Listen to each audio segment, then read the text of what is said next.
और इस वक्त की बहुत बड़ी खबर के साथ हम आपके बीच हाजिर हैं। आपके साथ मैं हूं लावनी विनीत। इस वक्त की बड़ी खबर आ रही है शिकागो से। शिकागो की सरजमी से भारत के खिलाफ बड़ा षड्यंत्र रचा जा रहा है। सिटी ऑफ शिकागो में डिसाइड किया गया है भारत के विरोध में एक बड़ा रेजोल्यूशन लाना, और ऐसे में सीए के विरोध में ये रेजोल्यूशन आ रहा है जो भारत के लिए एक बड़ा षड्यंत्र का मैप तैयार कर रहा है। इस बड़ी खबर पर हम सबसे पहले एक्सक्लूसिवली आपके सामने आपके बीच में मौजूद हैं और हमारे साथ इस वक्त जुड़ रहे हैं सीधे शिकागो से यूएस इंडिया फ्रेंडशिप काउंसिल के मेंबर अमिताभ मित्तल जी। अमिताभ जी, बहुत बहुत स्वागत। और ये बहुत बड़ी खबर है। हाँ, नमस्कार। आप मुझे देख सकते हैं? मैं जी जी अमिताभ जी, हाँ, ये भारत के खिलाफ ये कैसा षड्यंत्र है? ये रेजोल्यूशन ये क्या कह रहा है? ये बहुत गहरी साजिश है। ये बहुत लंबे समय से चल रही है। विभिन्न शहरों में इस तरह का रेजोल्यूशन लाया जा रहा है और उसको एक ऐसे पेश किया जाता है कि वो भारत की को बधाई दे रहे हैं इंडिपेंडेंस पे या गणतंत्र दिवस पर उसकी असलियत जब आप पढ़ते हैं तो आपको पता चलता है कि वो पूरा जो रेजोल्यूशन है वो लिखा गया है टू भारत की बदनामी करने के लिए, जबकि और जिस चीजों को जिन जिन कानून को वो बदनाम करना चाहते हैं वो यहाँ के लॉ जो सिटी काउंसिल्स में जो मेंबर्स हैं उनको पूरी तरह उसकी अंडरस्टैंडिंग नहीं है जी और वो उसको अंडरस्टैंडिंग देना भी नहीं चाहते हैं। तो वो जैसे पहले इन्होंने यूज किया सीएए के खिलाफ। तो सीएए के बारे में बोला जाता है कि देखिए, भारत में हिंदू राष्ट्रवादी सरकार है जो जिसका मुखिया नरेंद्र मोदी है। वो सब मुसलमानों को मार के भगाना चाहता है, जैसे 2002 में गोधरा में किया। अब वो इस कानून के तहत सब मुसलमानों को भारत से निकाल देगा। 200 मिलियन मुसलमानों की नागरिकता खतरे में है, जबकि सीएए का मुस्लिम नागरिकता से या भारत की नागरिकता से कोई लेना देना नहीं है directly. It is a citizenship act of 1950 जो कि lord Mountbatten, Jawaharlal Nehru and Mohammad Ali Jinnah और यूएन की सहमति से बनाया गया था। क्योंकि देश का बंटवारा ही धर्म के आधार पर किया गया, तो उस समय जो लोग भारत आ गए उनको उसी समय भारत की नागरिकता मिल गई। पर जो लोग इस कानून का अंत हुआ दिसंबर 31, 1955 को, जो लोग जनवरी 1, 1956 को भारत में आए, उनके लिए कोई नागरिकता का रास्ता नहीं था। उनके बच्चों को एक्चुअली बैन कर दिया गया। तो 70 साल से भारत में रह रहे लोग, उनके पास भारत की नागरिकता नहीं है। सीएए ने एक प्रोविजन दिया है सिर्फ। ये बात ये यहाँ के जो शहरों के पॉलिटिशियंस हैं उनको नहीं समझाई जाती। उनको सिर्फ कहा जाता है कि भारत में ये हिंदू राष्ट्रवादी सरकार है जो मुसलमानों को का जेनोसाइड करना चाहती है। लेकिन यहाँ पर सबसे बड़ा सवाल अमिताभ जी ये है कि जो लोग ये भ्रम फैलाने की कोशिश कर रहे हैं उनका एक एजेंडा है, वो एक फिक्स्ड एजेंडे के साथ आगे बढ़ रहे हैं। खास तौर से मैं चाहूंगी आप जिक्र करें council of Islamic relation in America. ये जो काउंसिल है उसी की तरफ से ये बड़ी कोशिश पिछले कई सालों से, कई वर्षों से ये थी कि किस तरह से भारत सरकार को बदनाम किया जाए अंतर्राष्ट्रीय मंच पर। तो जो षड्यंत्र वो फैलाने की कोशिश कर रहे हैं, जो भ्रम फैलाने की कोशिश कर रहे हैं, उसके तहत किस तरह से इन्होंने आगे बढ़ना शुरू किया? ये जाल ये कैसे बिछाते चले गए, जबकि ये सब कुछ भ्रम है, भारत सरकार क्लियर कर चुकी है।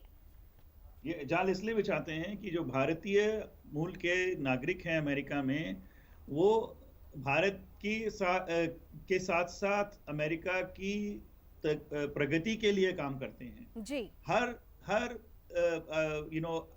एवरी 6 डॉक्टर, छह डॉक्टर हैं तो 6 में से 1 डॉक्टर भारतीय है।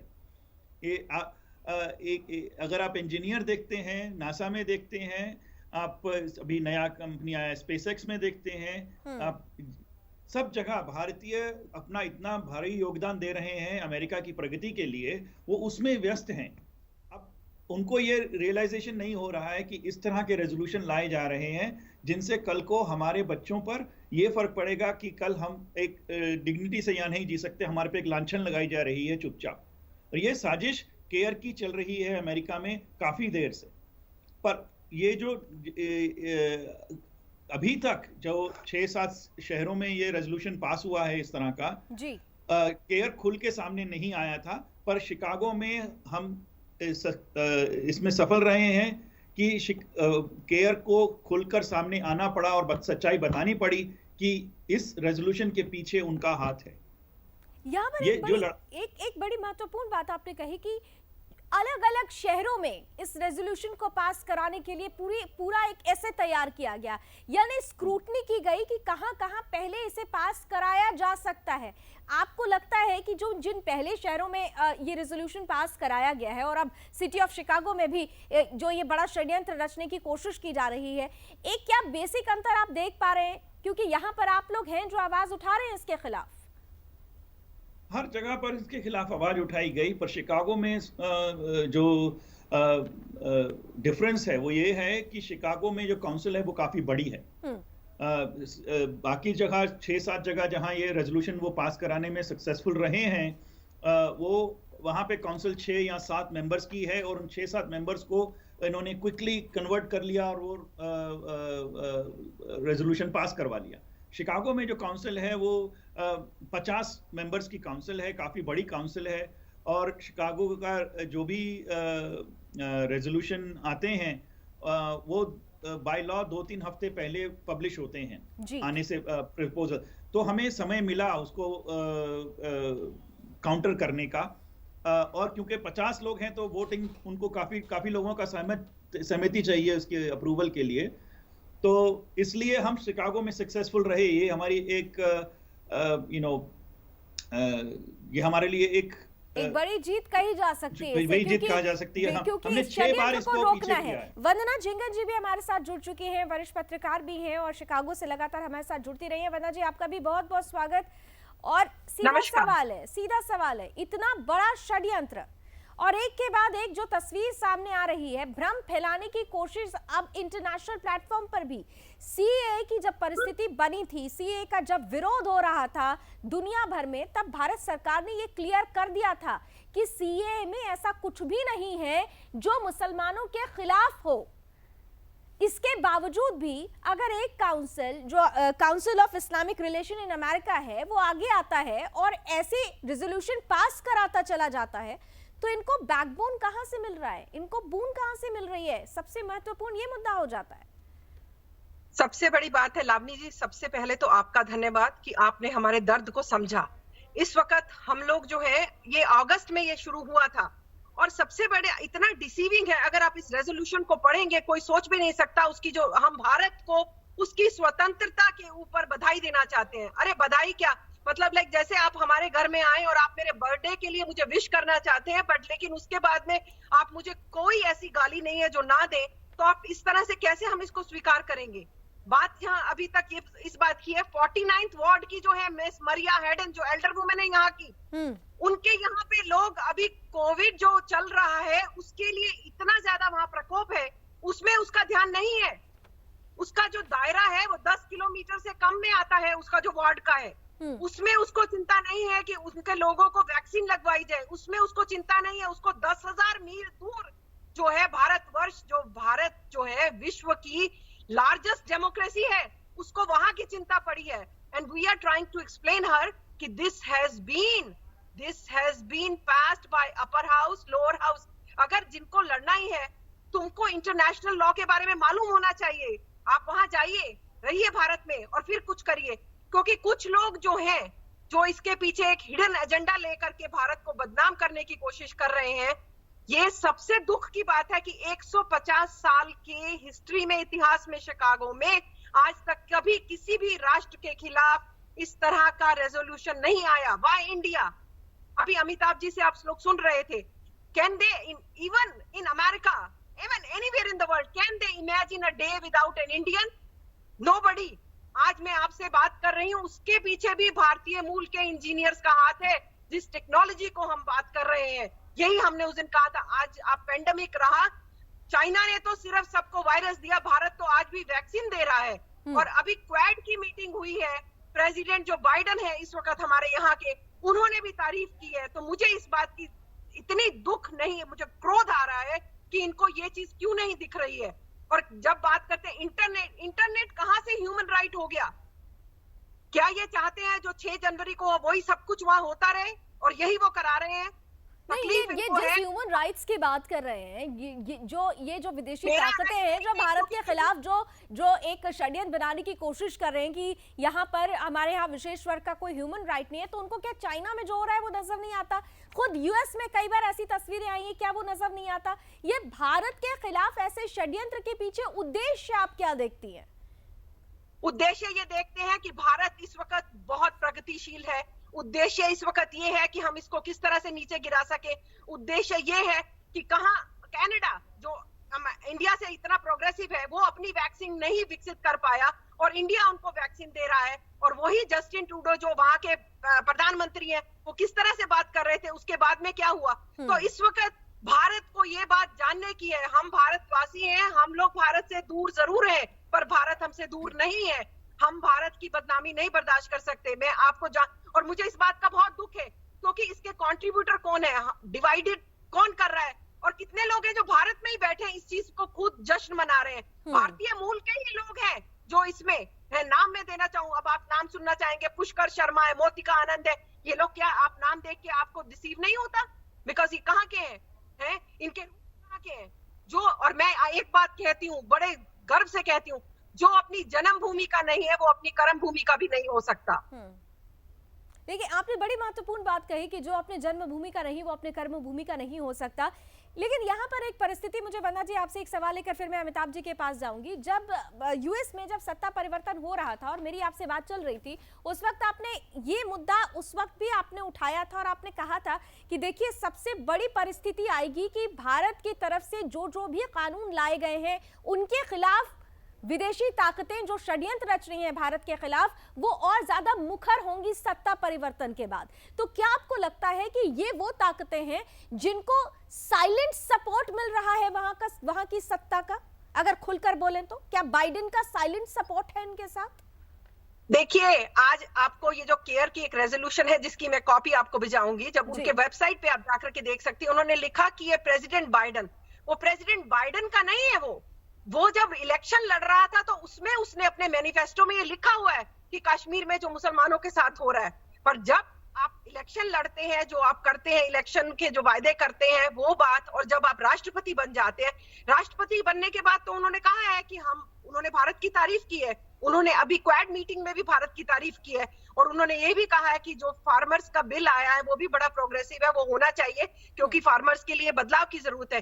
क्योंकि जब आप राष्ट्र अध्यक्ष हैं और भारत इस वक्त इतनी शक्तिशाली शक्तिशाली देश है कि उसको विश्व की कोई भी दूसरा राष्ट्र इग्नोर नहीं कर सकता। इस वक्त सिर्फ भारत को अपनी ताकत को पहचानना होगा। आपने देखा प्रेसिडेंट जो थे हमारे उस समय के, उनका ट्विटर हैंडल बंद कर दिया जाता है 86 मिलियन लोग होने के बावजूद भी है। तो जब उन्होंने ट्विटर के साथ में भारत में ये करना शुरू किया, भारत ने उनको थोड़ा डंडा दिखाया। तो इसी तरह से अब हम चाहते हैं, जो हमारी भी भारत सरकार से भी एक वो है कि ये दिस हैज टू स्टॉप, चाहे उनको किसी तरह से ये, क्योंकि हम लोग जो यहाँ रहते हैं धीरे धीरे आप बताइए 6-7 महीने हो गए, हम सब लोगों की अपनी लिमिटेशन है। हम उन लोगों के पास में 5000 फुल टाइम वर्किंग एम्प्लॉइज है, where from that money is coming. And जिस संस्था से अमिताभ जी हैं, एक लेटर लिखा गया है कि जो ये पैसा आ रहा है इसकी भी तफ्तीश की जानी चाहिए। अमिताभ जी, पैसा कहाँ से आ रहा है तफ्तीश तो होनी चाहिए, लेकिन इतना जरूर तय है, ये छुपी बात नहीं है कि पैसा आ कहाँ से रहा है। खाड़ी देशों से और सऊदी से जिस तरह से पैसा मिल रहा है और खासतौर से भारत के खिलाफ जो जयचंद भारत की सरजमी पर भी हैं, वो भी एज अ टूल किट अपने आप को इस्तेमाल करवा रहे हैं। ये सारी परिस्थितियां जो आप दोनों हमें समझा रहे हैं, जो भारत के खिलाफ षड्यंत्र चल रहा है, मैं आपसे भी जानना चाहूंगी, क्या आपको नहीं लगता कि एक साइलेंट सपोर्ट इन तमाम षड्यंत्रकारियों को मिला हुआ है और उसी साइलेंट सपोर्ट का ये नतीजा है जो आज ये खुलकर सामने आ गए? साइलेंट सपोर्ट नहीं है वो। आप उसको देखिए, आपको अमेरिका के पॉलिटिक्स को समझना होगा, वो साइलेंट सपोर्ट नहीं है। अगर आप ये 2020 का इलेक्शन देखें तो केयर ने जैसे ही बाइडेन पूरा सपोर्ट दिया, बाइडेन हैरिस टिकट को, उन्होंने 1 मिलियन वोट का प्रॉमिस किया बाइडेन हैरिस टिकट को। जैसे ही बाइडेन जीते, उन्होंने पहले 100 दिन के लिए 100 डिमांड की लेटर सबसे पहले किसी संस्था ने अगर भेजी तो वो केयर ने भेजी। अब केयर क्या है, पीपल शुड नो कि केयर क्या है। Care is a designated terrorist organization by the United Arab Emirates since 2014. 2009 में केयर की इन्वॉल्वमेंट होली लैंड फाउंडेशन, जिसके 5 जो संस्थापक थे, पांचों के पांचों को सजा हुई है अमेरिकन कोर्ट में, क्योंकि उन्होंने हमास जो कि टेररिस्ट ऑर्गेनाइजेशन है इजराइल की, उसको फंड किया था अमेरिका से under the name of Holi land foundation. And they all पांचों के पांचों गिल्टी फाउंड हुए थे, पांचों को सजा मिली है 2009 में। एंड जो होली लैंड फाउंडेशन के चेयर थे वो डैलस चैप्टर के प्रेसिडेंट भी थे केयर के। तो अभी जो मैं बताना चाहता हूं ये कि साइलेंट सपोर्ट नहीं है। इन बाइडेन एडमिनिस्ट्रेशन केयर को बहुत अच्छी पहुंच है और वो खुलकर ओपनली ये सब कर रहे हैं। यहाँ पर दो परिस्थितियां है ना, मैंने कहा ना कि सिक्के के दो पहलू, जैसे अभी वंदना जी बता रही थी और हम देख भी रहे हैं कि बाइडेन जब से अपनी कुर्सी पर बैठे हैं उन्होंने भारत के खिलाफ कुछ नहीं बोला, भारत की तारीफें की, लेकिन भारत के खिलाफ बोलने वालों पर कुछ नहीं बोल रहे हैं। अगर केयर पर किसी भी तरीके की कोई चोट नहीं की जाती है, मैं इसीलिए इसको साइलेंट सपोर्ट का नाम दे रही हूँ, यानी चित भी अपनी है, पट भी अपनी है। हाँ बिल्कुल बिल्कुल, जितने भी रेजोल्यूशन लाए जा रहे हैं वो सब डेमोक्रेट पार्टी के लीडर्स लेकर आ रहे हैं। किसी भी सिटी में हो, ये सब डेमोक्रेट पार्टी के लीडर्स लेकर आ रहे हैं।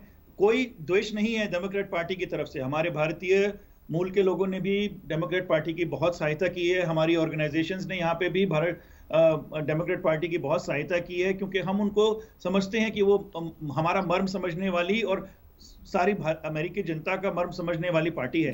लेकिन जो अभी की जो डेमोक्रेट पार्टी है उससे हमें बहुत दुख है, बहुत डिसअपॉइंटमेंट है, क्योंकि वो इस डुप्लिसिट ऑर्गेनाइजेशन के चाल में फंस गए हैं। बिल्कुल। यहाँ पर वंदना जी स्थिति लावण्या जी, मैं चाहूंगी अमिताभ जी आप ये बात करें कि जिस सिटी ऑफ शिकागो की बात हो रही है वहाँ रोज कितने लोग मर रहे हैं, उस चीज पे मरिया हेडन का ध्यान नहीं जा रहा है, जो उससे 10 किलोमीटर दूर नहीं है और उसको 10,000 मील दूर की चिंता पड़ी हुई है। इससे बड़ी और क्या बात हो सकती है। आप देखिए हमारे कितने जो है अपने भारतीय मूल के लोग जो अपने स्मॉल बिजनेस वाले थे वो उसके बाद में उठ के खड़े नहीं हो पाए। ब्लैक लाइफ मैटर जो यहाँ पे हुआ था तब भी हम लोगों ने बात की थी, उन लोगों को अपने बिजनेसेस बंद करने पड़े हैं because they don't have money to revive it back.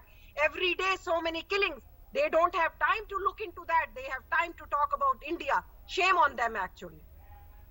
निश्चित रूप से। तो फिर तो जिन मरिया हेडन का आप जिक्र बार बार कर रही हैं, फिर उनके लिए उनको लेकर भी एक जांच होनी चाहिए कि उनको किसका सपोर्ट है, उनको कहां से तमाम चीजों के लिए पैसे आ रहे हैं, ये बातें भी उठती है। वरना जी यहाँ पर आपने, अब जब हमारी आपसे बात हो रही थी इस खबर को लेकर, दिल्ली और शिकागो की अगर बात की जाए, दिल्ली और शिकागो का एक रिलेशन है, सिस्टर सिटीज कही जाती हैं, और शायद यही वजह है कि आज की तारीख में अगर दिल्ली के लिए कुछ आवाज विरोधियों ने उठाई तो वहां पर शिकागो में उन विरोधियों का विरोध करने के लिए आप लोग मौजूद हैं, वहां पर भी आप उनके लिए लड़ रहे हैं। लेकिन जो ये परिस्थिति बनी हुई है, ये परिस्थिति बनी कैसे? ये परिस्थिति अचानक से नहीं बनी है, ये धीरे धीरे बनाई गई परिस्थिति है। तो जब डोनाल्ड ट्रंप थे शासन में, क्या आपको लगता है कि उस समय का माहौल और बाइडेन के आने के बाद के माहौल में काफी बदलाव आया है, और ये बदलाव ही बता रहा है कि आज हम जो तस्वीर और जिस पर बहस कर रहे हैं? आपकी बात से मैं कुछ हद तक बिल्कुल सहमत हूँ, क्योंकि पहले जो है उनको मतलब लाइक क्योंकि इट वाज इवन मीडिया की भी बात देखिए, उसको भी वो बोलते थे कि फेक मीडिया है, क्योंकि वो न्यूज को जो है बताते ही नहीं थे, जो उनकी मर्जी है वही वो बताते थे। बट लेकिन अभी जहां तक शिकागो की बात करते हैं, यहाँ शिकागो में पूरे का नेटवर्क है, यहाँ पे आपको एक भी रिपब्लिकन नहीं मिलेगा, पूरे के पूरे डेमोक्रेट्स हैं। अच्छा, और हमारे ही भारतीय मूल के काफी लोग हैं जो उनको सपोर्ट करते हैं, हमारे इतने बिजनेसेस है, इंडिया के जो लोग हैं उन्होंने हमेशा ही दिया है, और मतलब लाइक कोई भी ऐसी वायलेंट एक्टिविटीज में कभी भी वो नहीं आपको प्राप्त होंगे, कभी भी आप जाके जेलों में देख लीजिए, they have been only contributing. But जब फिर हमारे साथ में होता है तो आप सोचिए कि कितना दुख सबको होता होगा। तो अब वक्त खत्म हो रहा है वंदना जी, लेकिन चलते चलते हम चाहेंगे भारत सरकार से आप लोगों की क्या अपील है? वंदना जी पहले आप। मैं सिर्फ इतना चाहूंगी कि we have to have one kind of strategy which should be globally taken up, like कि मतलब पूरे विश्व के स्तर पे उसको लिया जाना चाहिए। इस वक्त हम लोग जो डायस्पोरा के लोग हैं, हम अपना कार्य कर रहे हैं, पर जब भारत का नाम आता है तो भारत की सरकार को भी एक कड़ी चेतावनी देनी चाहिए अमेरिका में जो उनका राजदूत है दिल्ली में, उसको कि इस तरह की नॉनसेंस को अब बर्दाश्त नहीं किया जाएगा। और एक डायरेक्टिव जो है व्हाइट हाउस से ऐसे इशू होने चाहिए कि क्योंकि जो आप ये सोचिए, अब ये मरिया हैडन कर रही है, जो मरिया हैडन एक कौंसल है, उसका क्या फर्ज है? उसका फर्ज है अपने जो उसके एरिया के लोग हैं उनकी तकलीफों को, मुसीबतों को देखे। और हर सिटी काउंसिल की मीटिंग में अगर ये वाली बात होगी जिसका कोई मकसद भी नहीं है, तो टैक्स पेयर्स के साथ भी तो नाइंसाफी है, उनका पैसा वेस्ट हो रहा है, हम टैक्स पेयर्स का, हमने तो दो तरफ से घात हो रही है। तो एक डायरेक्टिव आना चाहिए कि इस तरह की कोई भी रेजोल्यूशंस को चाहे किसी भी राष्ट्र के लिए हो, जब एक उसको एक्सेप्ट नहीं करना है। अमिताभ जी, अमिताभ जी, आपकी अपील। बिल्कुल, मैं वंदना जी से सहमत हूँ। इस तरह के रेजोल्यूशन का सिटी काउंसिल्स में कोई स्थान नहीं है। ये देश आपस में बात करते हैं, तो ये इसका स्थान जो है वो बाइडेन एडमिनिस्ट्रेशन पे रुकता है। बाइडेन एडमिनिस्ट्रेशन को व्लादिमीर पुतिन से प्रॉब्लम थी, तो व्लादिमीर पुतिन ने उनको डायरेक्टली रिस्पॉन्स किया। बाइडेन एडमिनिस्ट्रेशन को चाइना से प्रॉब्लम थी, तो चाइना ने उनको पिछले हफ्ते जवाब दिया। तो बाइडेन एडमिनिस्ट्रेशन को डायरेक्टली इन्वॉल्व होना चाहिए। सिटी काउंसिल्स का विदेशी मामलों में दखल देना बिल्कुल नहीं बनता है चाहिए और भारत सरकार को मुखरता के साथ इसका जवाब दे लेना चाहिए। जब तक कि स्ट्रैटेजिकली एक कंपैटिबिलिटी नहीं बनेगी, तब तक ऐसे षड्यंत्रकारी लगातार सिर उठाते रहेंगे अंतर्राष्ट्रीय मंचों पर भारत को बदनाम करने के लिए। लेकिन इस बड़े षड्यंत्र का खुलासा किया है हमारे दो खास मेहमानों ने। खास तौर से thank you so much Vandana ji, thank you so much Amitabh ji कि आप लोग वहां पर ऐसे षड्यंत्रकारियों को मुंहतोड़ जवाब दे रहे हैं और यहां से भारत का बच्चा बच्चा ऐसे षड्यंत्रकारियों को जवाब देने के लिए तैयार है। शिकागो सिटी से एक बड़े षड्यंत्र की जो आवाज उठी थी उसे दबाने के लिए वहां भारतवंशी तैयार है, लेकिन भारत सरकार को भी समय रहते ऐसे षड्यंत्रकारियों को जवाब देना होगा और अमेरिकी सरकार से भी यह पूछना होगा कि आखिर ऐसे षड्यंत्रकारियों को पनाह देने के पीछे उद्देश्य क्या रखते हैं। अभी बस इतना ही। देश और दुनिया की तमाम खबरों के लिए आप जुड़े रहिए सुदर्शन न्यूज के साथ। जय हिंद।